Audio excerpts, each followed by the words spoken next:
둘째 날 아침 또 이 새벽에도 믿는 자에게 주셨던 하나님의 믿음의 능력의 기적이 우리 가운데 충만하기를 주님의 이름으로 기원합니다. 오늘 본문에 나오는 이 병든 여인은 육체적인 질병뿐만 아니라 심적으로 또 영적으로 그가 걸린 이 질병을 통해서 심한 자책감과 고통 가운데 있었던 여인입니다. 그런데 이 여인이 주님께로부터 그 영육 간의 자유함을 경험하는 놀라운 축복의 은혜를 경험하게 됩니다. 먼저 오늘 본문에 나오는 여인이 당하는 고통의 내용을 몇 가지 살펴보면 그는 먼저 이 혈루증으로 12년 동안 고통을 당했다라는 사실입니다. 오늘 본문을 시작하는 25절에 보면 12해를 혈루증으로 앓아온 여자가 있어 라고 이야기합니다. 이 여인이 이러한 질병 속에 고통당했던 횟수가 무려 12년이나 되었다라고 이야기합니다.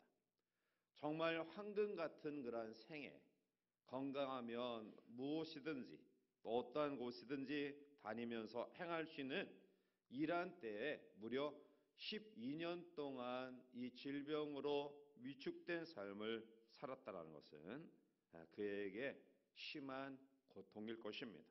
사실 사람이 병에 걸리면 마음도 약해집니다. 생활의 의욕도 상실됩니다. 돈과 명예를 잃는 것은 조금 잃는 것이지만 건강을 잃는 것은 모든 것을 잃는다라는 말이 있듯이 이 질병 때문에 이 여인은 12년 동안 참으로 심한 고통을 당했죠. 레위기 15장 19절 이후에 보면 이 여인이 걸렸던 이 혈루증은 무엇보다도 부정한 병으로 규정되어 있습니다. 그래서 혈루병 환자는 누구든지 접근하지 못하게 했고요. 또 이 환자도 사람이 있는 그런 곳에 함께하지 못하는, 심지어는 성전에 나가서 예배하는 것조차도 금지당했던 그러한 여인이었습니다. 그러므로 이 여인은 단순히 육체적 그 고통뿐만 아니라 사회로부터의 그 분리된 그러한 삶, 무엇보다도 하나님께로부터 버림받았다라는 의식은 이 여인으로 하여금 괴로운 세월을 보내게 했던 요인이 되었던 거죠. 두 번째로 이 여인의 이 고통의 상황을 많은 의사에게 괴로움을 당했다라고 말씀하고 있습니다. 자, 우리 26절을 함께 읽어보시겠습니다. 많은 의사에게 많은 괴로움을 받았고 가진 것도 다 허비하였으되 아무 효험이 없고 도리어 더 중하였던 차에. 아멘. 이 여인은 12년 동안 육신적으로 또한 영적으로 당하는 이 고통에서 벗어나기 위해 수많은 의사들에게 찾아가 자신의 병을 고침받기 위해 노력했지만 그러나 그 노력은 허사로 끝납니다. 또 하나의 기대를 가지고 찾아갔지만 그 기대가 여지없이 무너지는 이러한 반복되는 되풀이되는 그러한 오랜 세월 동안에 그에게 있어서 육체적, 정신적, 무엇보다도 영적인 괴로움만 더할 뿐이죠. 또한 세 번째로 오늘 본문 26절 중반절에 보면 있던 재산도 다 허비되었음을 이야기하죠. 가진 것도 다 허비하였으되. 이 여인은 세월도 허송했고요. 물질도 허비하면서 고통을 당한 것입니다. 바로 예나 지금이나 이 질병은 개인의 고통으로 끝나는 것이 아니라 가정의 고통으로 또 함께하는 사람의 고통으로 더 나아가 또 경제적인 여러 가지 부담으로 나아가게 되죠. 자, 그런데 이러한 말할 수 없는 고통과 아픔을 경험하고 있었던 이 여인에게 놀라운 소식이 들려지게 됩니다. 그것은 예수님에 관한 소문입니다. 그 소문이란 예수님의 옷가에라도 손을 대면 병이 낫는다라는 것입니다. 마가복음 6장 56절에 보면 아무데나 예수께서 들어가시는 지방이나 도시나 마을에서 병자를 시장에 두고 예수께 그의 옷가에라도 손을 대게 하시기를 간구하니 손을 대는 자는 다 성함을 얻으니라 말씀합니다. 이 여인에게는 이 소식이 정말 귀중한 생명의 빛과 같이 다가오는 소식이었습니다. 오랫동안 사람들에게 또한 재정적으로 고통 가운데 있었던 이 여인에게는 예수의 옷가에라도 손만 닿으면 나을 수 있다라는 이 소문은 이 여인의 마음속에 마지막 기대와 희망을 가지게 했던 것이고요. 그 희망을 가지고 여러 가지 장애를 무릅쓰고 주님 앞에 나와 옷가를 만져 치유의 놀라운 역사를 경험하게 됩니다. 그러면 오랜 고통 가운데 있었던 이 여인이 예수에 대한 소문을 듣고 믿음으로 나아 행동함으로 말미암아 오랜 고통에서 벗어날 수 있었던 이 여인의 믿음은 어떠한 믿음인가요? 오늘 본문은 몇 가지로 우리가 본받아야 될 여인의 믿음을 이야기하는데요. 첫 번째로는 죽음을 각오한 믿음입니다. 그는 악성 빈혈로 고통당하고 있었고요. 이 고통 속에 12년 동안 모든 것들을 낭비하고 상처가 심한 가운데 예수님의 계신 곳까지 이동하기란 사실은 쉬운 그러한 결단은 아니었습니다. 무엇보다도 이 여인의 두려움은 부정한 자기를 알아보는 이가 있다 한다면 돌에 맞아 죽을 수도 있는 일이었습니다. 즉 가정과 사회로부터 병리된 생활을 해야 될 이 여인이 사람들이 머무는 공동체 안에 들어온다는 것은 율법에서 금한 일이고요. 만약 그것이 발견되면 이 여인은 사람들에 의해서 죽임을 당해도 아무런 이야기할 수 없는 그러한 관습 속에 이 여인이 사람들이 움집한 곳에 나온다는 것은 죽음을 각오한 용기입니다. 그런데 이 여인이 자기의 목숨을 걸고 사람들 앞에 나올 수 있었던 것은 바로 예수에 대한 소문을 듣고 마지막 희망을 주님께 가졌기 때문입니다. 주님께 대한 신뢰와 믿음은 우리의 모든 것들을 극복하는 용기가 됩니다. 오늘 이 여인은 바로 주변에 많은 사람들이 몰려있는 예수님 가까이에 용기를 가지고 다가옵니다. 그리고 예수님의 옷자락에 자기의 손을 대는 일에 성공했고요. 그 순간 흐르던 피가 멈춥니다. 일반적으로 작은 상처라도 그 몸에서 나오는 피가 지혈되는 데는 어느 정도 시간이 걸리는데요. 그런데 이 여인은 예수님의 옷자락에 손을 대는 순간 철로의 근원이 마릅니다. 자, 이때 예수님이 제자들을 향해 이야기합니다. 누가 내 옷에 손을 대었느냐? 이 이야기를 들었을 때 제자들은 사실은 이해가 되지 않았습니다. 베드로는 이렇게 이야기합니다. 누가복음 8장 45절에 보면 예수께서 이르시되 내게 손을 댄 자가 누구냐 하시니 다 아니라 할 때 베드로가 이르되 주여 무리가 밀려들어 위나이다. 즉 아니 이 많은 사람들이 예수님 주변에 머물러 있고 또 이리저리 부딪혀서 예수님의 몸에 접촉을 하는 사람들이 수없이 많이 있는데 그게 무슨 중요한 일이라고 그렇게 이야기하십니까? 제자들이 가졌던 그 이야기를 대변해서 베드로가 이야기하죠. 많은 사람들이 지금 밀려들어서 주님과 접촉하고 부딪히고 있습니다. 이러한 상황 속에서 옷을 대었느냐라는 그 말은 무슨 말씀입니까? 자, 그런데 그 순간 한 여인이 예수님께 무릎을 꿇고 두려워 떨며 자기가 행한 모든 일을 숨김없이 고백합니다. 제자들은 아마 당황했을 것입니다. 주님의 말씀도 사실은 이해하기 어려웠었는데요. 주님의 말씀이 떨어지자 예수님의 옷자락을 만진 것으로 용서를 구하는 이 모습에 어리둥절했을 것입니다. 그러나 주님은 자신에게서 나간 능력이 이 여인의 죽음을 각오한 믿음에 의한 것임을 가르치고요. 12년 동안 지겹도록 고통 가운데 있었던 이 여인의 혈루 근원을 말하게 해주신 것입니다. 오늘 이 아침 우리도 이 여인처럼 말할 수 없는 어려움과 아픔이 우리 가운데 있지는 아니한지요. 오늘 이 여인이 혈루 근원이 말할 수 있었던 이유는 바로 죽음을 각오한 믿음입니다. 주님을 신뢰하는 그런 믿음입니다. 믿음은 기적을 시작해 하는 작은 열쇠가 됩니다.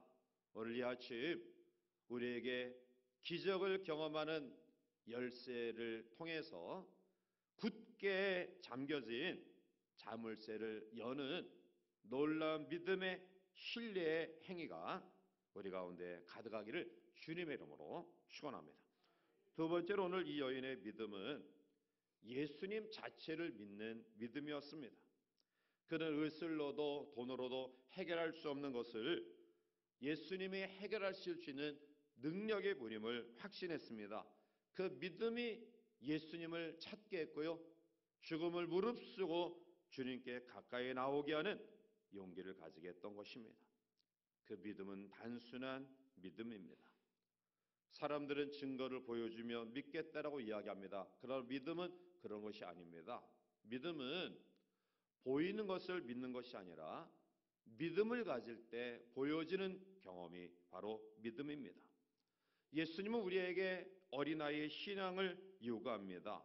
그것은 단순한 믿음입니다. 어린아이가 부모님을 믿는 것처럼 어른들은 어떤 이야기가 들려졌을 때 자기의 판단을 통해서 그것을 상상해서 여러 가지 것으로 예측합니다. 그러나 어린아이는 그렇지 않습니다. 단순히 부모님의 말씀이기 때문에 그대로 액면 그대로 받아들입니다. 조건과 상황을 헤아리지 않습니다. 단지 아버지이기 때문에 어머니이기 때문에 단순하게 믿습니다. 믿는 사람과 믿지 못하는 사람의 분명한 분리를 우리는 여기서 봅니다. 베드로가 이야기한 것처럼 그 상황은 사실입니다. 수많은 사람들이 예수님과 접촉하고 있습니다. 밀고 또 미는 그런 가운데 예수님의 옷가에 부딪힌 사람들이 한두 사람이겠습니까? 그렇지 않을 거죠. 수많은 사람들이 부딪혔을 것이고요. 예수님의 옷가에 스쳤을 것입니다. 그런데 그 많은 사람들 가운데 유독 이 여인만이 예수님의 능력의 기적을 경험했습니다. 그 이유는 바로 믿음 때문입니다. 의미 없는 부닥침, 의미 없는 관계, 그것은 능력의 주님께로부터 아무런 은혜와 능력을 경험할 수 없습니다. 심지어는 가까이 있다 할지라도, 아니 가까이 있는 것뿐만 아니라 부딪힌다 할지라도 그 주님의 능력은 나와 전혀 상관이 없습니다. 이것은 치유에 관한 부분뿐만이 아닙니다. 구원에 대해서도 마찬가지입니다. 주님은 이 땅에 우리의 죄를 위해 오셔서 죽으시고 부활하심으로 말미암아 놀라운 구원의 길을 열어 놓으셨지만, 그러나 이 구원의 복된 소식을 접한 사람과 접하지 않은 사람으로 분리되고 있습니다. 그 이유는 바로 믿음 때문입니다. 기도의 응답도 마찬가지입니다. 구하는 사람들이 많이 있지만 응답받는 사람이 있는 반면에 응답받지 못한 사람이 있습니다. 그 역시 믿음의 차이입니다. 오늘 예수님과 접했던 사람들이 수없이 많이 있습니다. 아니, 접하는 정도 아니라 부닥쳤던 사람들도 수없이 많이 있습니다. 오늘 이 상황 가운데도 주님과 접촉했던 사람들이 수없이 많이 있었을 텐데요. 그런데 유독 이 여인만이 자기의 문제를 해결받을 수 있었습니다. 그것은 바로 주님께 믿음으로 접근했기 때문입니다. 믿음으로 접촉했기 때문입니다. 믿음으로 주님의 능력을 간구했기 때문입니다. 의미 없는 만남, 접촉이 아닌 오늘 우리의 영혼실의 여러 가지 기도의 제목들이 주님께로부터 많이 응답받을 수 있다는 해결받을 수 있다라는 의미 있는 접촉, 의미 있는 신뢰의 믿음, 이 믿음이 오늘 이 아침 우리 가운데 충만해서 오늘 이 여인처럼 오랜 기간 동안 이 땅의 그 어떤 것들로서부터 해결되지 못했던 우리의 영혼신의 문제들이 주님께로부터 기적의 통로가 우리 가운데 흘러넘쳐 해결되어지는 놀라운 역사가 우리 가운데 가득하기를 주님의 이름으로 축원합니다. 세 번째로 이 여인의 이 믿음은 생명을 얻는 믿음입니다. 이 여인이 부정한 사람으로 12년 동안 고통 가운데 거했습니다. 그런데 이 여인의 믿음을 통해 예수님의 옷가에 손을 대는 순간 그 혈루의 근원이 말랐습니다. 혈루증에서 벗어났습니다. 지긋지긋한 질병에서 벗어났으니 기도에 응답된 것 아닙니까? 이제는 사실은 볼 일이 끝난 것입니다.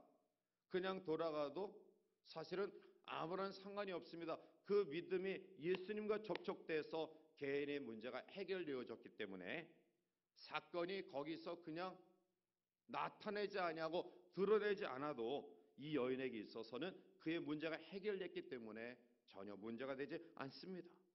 그런데 왜 예수님이 아무도 인지하지 못했던 이 여인의 그 믿음을 드러내어서 제자들에게 알게 하셨을까요?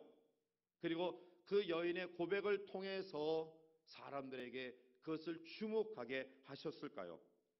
만약 병고침을 받는 것이 전부였다고 한다면 주님은 이 여인의 예수님의 옷가에 손을 대는 이 사건을 드러내어 공개적으로 이야기할 이유가 없었습니다. 그런데 예수님이 원하시는 것은 육신의 고침뿐만이 아니었습니다. 자, 우리 보면 34절 결론적인 말씀으로 우리 가서 함께 읽어보실까요? 예수께서 이르시되 따라 평안히 가라 내 병에서 놓여 건강할지어다. 아멘.